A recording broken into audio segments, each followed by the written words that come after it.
राष्ट्रीय राजपूत करणी सेना दहेज विरोधी इकाई के द्वारा दहेज लेने और देने व मृत्यु भोज की प्रथा को खत्म करने के लिए समाज को किया जागरूक। राष्ट्रीय राजपूत करणी सेना की दहेज विरोधी इकाई के द्वारा आज जयपुर के झोटवाड़ा में समाज के लोगों को दहेज लेने और दहेज देने की प्रथा को खत्म करने का संदेश दिया गया व समाज के युवाओं व बेटियों को पढ़ा लिखा कर समाज को आगे बढ़ाने को कहा गया। साथ ही समाज के लोगों को भी मृत्यु भोज की प्रथा को समाप्त करने के लिए कहा गया। उस पिता को, उस परिवार को लूटा है जिसके घर में बेटी ने जन्म ले लिया।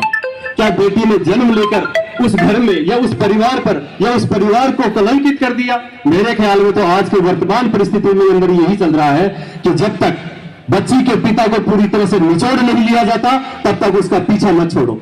जब तक जिस दिन से बच्ची की सगाई होती है उस दिन से लेकर जब तक कि बच्ची की मृत्यु नहीं हो जाती, हर बात पर उस पिता को, उस परिवार को प्रताड़ित किया जाता है जिसके अंदर बेटी ने जन्म लिया है, चाहे वो किसी भी रूप में हो।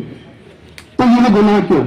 यह पिता के, उस बच्ची के पिता पर भी क्यों? उनके घर में बच्ची ने जन्म लिया, उसके बाद में भी उस परिवार में थाली बजी है। मेरे ख्याल से 1%, मेरे ख्याल से 1%, मैं कह रहा हूं ना 1%।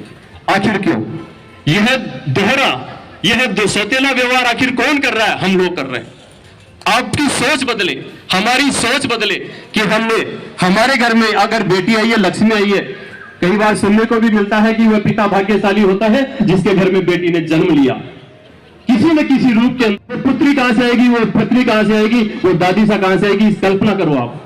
पुत्री किसी को नहीं चाहिए, बेटी किसी को नहीं चाहिए, बहू चाहिए, मां चाहिए, बहन चाहिए, लेकिन बेटी किसी को नहीं चाहिए। ये आखिर बेटी के ऊपर इतना बड़ा अभिशाप ये हमारे समाज के अंदर क्यों बना? ये सोच क्यों बदली? इसी की विचारधारा को लेकर के पिछले 5 साल के अंदर हम गांव गांव, शहर शहर घूम रहे हैं और कहीं न कहीं इसमें सफलता भी मिल रही है। समाज के अंदर जो प्रथाएं, रीति रिवाज बने थे उनको हम लोगों ने ही समय के साथ साथ सिर्फ और सिर्फ दिखावा प्रथा के कारण से कुरीति, कुप्रथा और कुरिवाज बना दिया। क्योंकि हमारा स्टेटस, जैसा कई बार मंच के माध्यम से सुनने को मिला कि हमारा स्टेटस बना रहना चाहिए समाज के अंदर, चाहे हमारा प्लॉट बेचना पड़े, चाहे गिरवी पर किसी से ब्याज पर पैसा लेना पड़े। ये स्टेटस किस काम का? 3 घंटे लोग बाग आएंगे, खाएंगे, पिएंगे और चले जाएंगे, कोई याद नहीं रखेगा। याद उस पिता को रहेगा, उस परिवार को रहेगा जिसने कि कर्जा लिया है या अपना प्लॉट बेचा है। तो ये दिखावा प्रथा क्यों? जब तक राजपूत समाज से यह दिखावा प्रथा पूरी तरह से बंद नहीं, अपने बच्ची के पढ़ाई पे खर्च नहीं कर सकते, परिवार में किसी और आयोजन में खर्च नहीं कर सकते, लेकिन कहीं न कहीं हमारे को चिंता 25 साल 22 साल आगे की हो जाती है कि घर में बच्ची ने जन्म ले लिया, आने वाले समय में इसकी किस तरह से काको सा, दादो सा, भुआ सा, उन सब की भी अंगूठियां और चेन आप ही दोगे। लड़की के पिता को कहा जाता है कि आपके द्वारा ही दिया जाएगा। इतने बेस हमारे को चाहिए, इतने में संस्कार नहीं है। मैं उन माता पिता से, बच्चे के पिता से पूछना चाहता हूं, उस बच्चे की माता से पूछना चाहता हूं कि आपने जो लिस्ट दी थी उसमें संस्कार तो कहीं लिखा ही नहीं था। आपने तो लिस्ट सामान की बना के दी थी, आपने ये कहीं नहीं लिखा था कि इसके अंदर संस्कारवान बहू चाहिए। क्योंकि आपने समाज के सामने अपने बच्चे की बोली लगाई है और उस बच्ची के पिता ने आपके बच्चे को खरीदा है। शर्म करो, उस परिवार को शर्म आनी चाहिए जिसने की अपने बच्चे की बोली समाज के सामने लगाई है और उस बच्ची के पिता ने उनको खरीदा। यह मैं हर मंच के माध्यम से बोलता हूं और ये कहीं न कहीं आम लोगों के समझ में भी आता है, लेकिन जब खुद की बारी आती है, खुद के बच्चे की बारी आती है, तो उस बात को गौण कर दिया जाता है कि नहीं, कहीं न कहीं हर व्यक्ति के, हर महिला के, हर पुरुष के, समाज के मन में लालच आ जाता है कि अगर मेरे फ्री में कहीं से 20-25 लाख रुपए आ रहे हैं, गाड़ी आ रहे हैं, तो मैं क्यों मना करूं? यह लालच त्यागना पड़ेगा।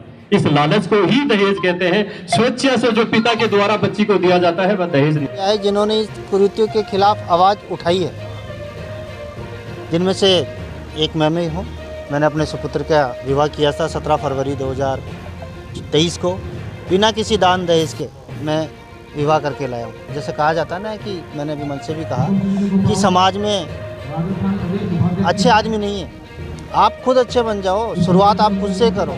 तो वही हमने किया। आज से 2015 में 5 साल मेरे फादर एक्सपायर हुए थे, पूरे गांव में मृत्यु भोज हमने बंद किया। उसके बाद आज मेरे पूरे गांव में मृत्यु भोज बंद है। और उसी तरह ये दहेज विरोध का भी काम मैंने खुद ने अपने घर से शुरू किया है। मैंने अभी अपने सुपुत्र के विवाह में दहेज नहीं लिया। और मैं तो आपके माध्यम से यही कहना चाहता हूँ मेरे समाज के भाइयों को कि दहेज एक सुव्यवस्थित भीख मांगने का तरीका है, जो कि आप मेरी बात से सहमत हो चाहे नहीं हो, लेकिन आप इसे छोड़ो और शुरुआत हमेशा खुद से करो। धन्यवाद।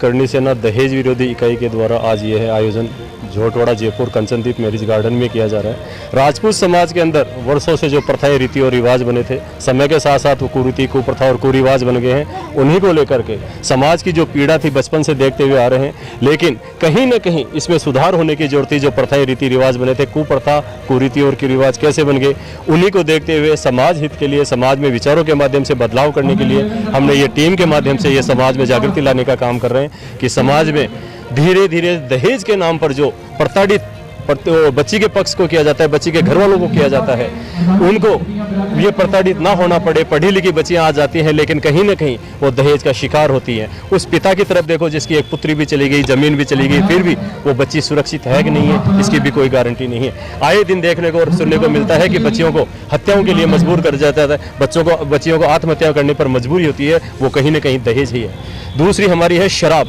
सार्वजनिक रूप से शराब का बहिष्कार होना चाहिए। राजपूत समाज के अंदर ये एक बहुत बड़ी कुप्रथा है कि जब भी शादी ब्याह होते हैं तो बड़ी बड़ी टेबलें लगाई दी जाती है, सारी सुख सुविधाएं वहाँ पर दी जाती है, सभी समाज के लोग, सभी धर्म के लोग वहाँ पर आकर बैठते हैं, और ये कुप्रथा राजपूत समाज के जो युवा आने वाली पीढ़ी है उनको कहीं ना कहीं दिशा भ्रमित कर रहे हैं। तो ये कुप्रथा जो शराब है सार्वजनिक रूप से वो भी बंद होनी चाहिए। तीसरा हमारा है मृत्यु भोज।